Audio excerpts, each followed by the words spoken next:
Dans la forêt sacrée du nord du Gabon, Ndong Mba, guerrier Fang respecté, vit en harmonie avec sa tribu.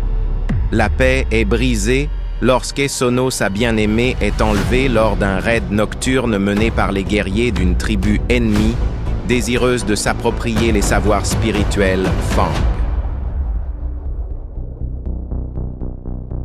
Refusant d'abandonner celle qu'il aime, Ndong brave les interdits, traverse des terres hostiles et affronte ses peurs pour la sauver.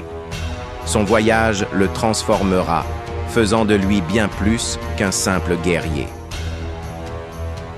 Sur le chemin de la forêt des 12 esprits, Ndong Mba rencontra Aba Minko, le guerrier de la foudre qui est venu pour lui barrer le passage et qui porta en lui le collier des immortels.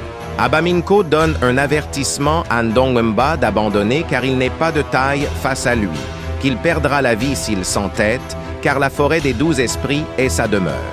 Ndong Mba refusa la proposition d'Aba Minko, et les deux guerriers s'affrontèrent dans un combat sans merci, avec une pluie de foudre et de tonnerre. Ndong Mba donna un coup violent à Aba Minko, qui cassa également son collier des immortels, ce qui le fera saigner et le rendra foudrage.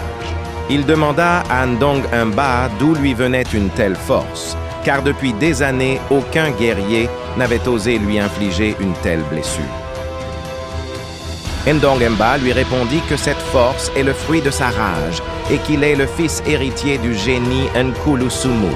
Aba Minko, fou de rage, invoqua son démon Ezambé, dieu de la foudre, pour qu'il prenne possession de son corps et faire payer à Ndong Mba son audace. Les deux guerriers se livrèrent de bataille, car la seule issue de ce combat était la mort. Mais Ndong Mba n'avait qu'une détermination, celle de délivrer sa femme de ses ennemis, peu importe le nombre de guerriers qu'il allait affronter. D'un seul bond, Ndong Mba, avec une rage féroce, brandit son épée pour terrasser Aba Minko qui était déjà possédé par le dieu du tonnerre.